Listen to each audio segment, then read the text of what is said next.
Pria itu melihat ada angka persentase yang melayang di atas kepala pembantunya. Setiap kali ia bersikap baik atau penuh perhatian padanya, angka itu meningkat. Pria itu mulai curiga bahwa angka itu mungkin semacam sistem yang mengukur rasa suka atau ketertarikan. Namun ketika ia kembali ke kamarnya, ia melihat angka di atas kepala istrinya adalah 0. Padahal sikap istrinya selalu penuh kasih sayang.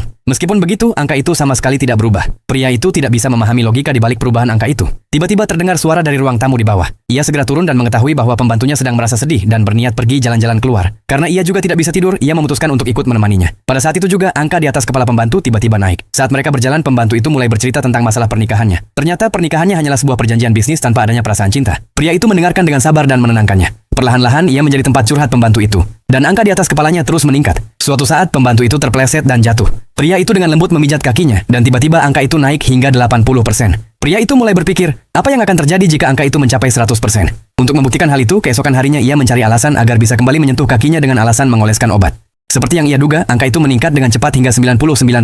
Kebenaran hampir terungkap, tetapi tiba-tiba istrinya datang dan meminta untuk diantar ke kantor. Terpaksa, ia menghentikan eksperimennya dan pergi bersama istrinya. Saat mereka kembali pada siang hari, mereka melihat pembantu itu sudah berdandan rapi dan bersiap untuk pergi keluar. Tapi anehnya, angka di atas kepalanya kini turun menjadi 70%. Pria itu curiga dan diam-diam mengikutinya. Tak lama kemudian, angka itu naik lagi menjadi 85%. Lalu datanglah seorang pria asing. Melihat gerak-gerik kedekatan mereka, angka di atas kepala pembantu itu meningkat dengan cepat. Mereka berdua kemudian berjalan menuju sebuah hotel. Pria itu merasa ada sesuatu yang tidak beres dan memutuskan mengikuti mereka untuk melindungi pembantunya dari kemungkinan bahaya. Begitu keduanya masuk ke dalam kamar, angka itu mencapai 99%. Pria itu tak bisa menahan diri lagi. Ia segera berlari ke pintu kamar dan menendangnya dengan keras hingga terbuka. Bersambung di bagian berikutnya.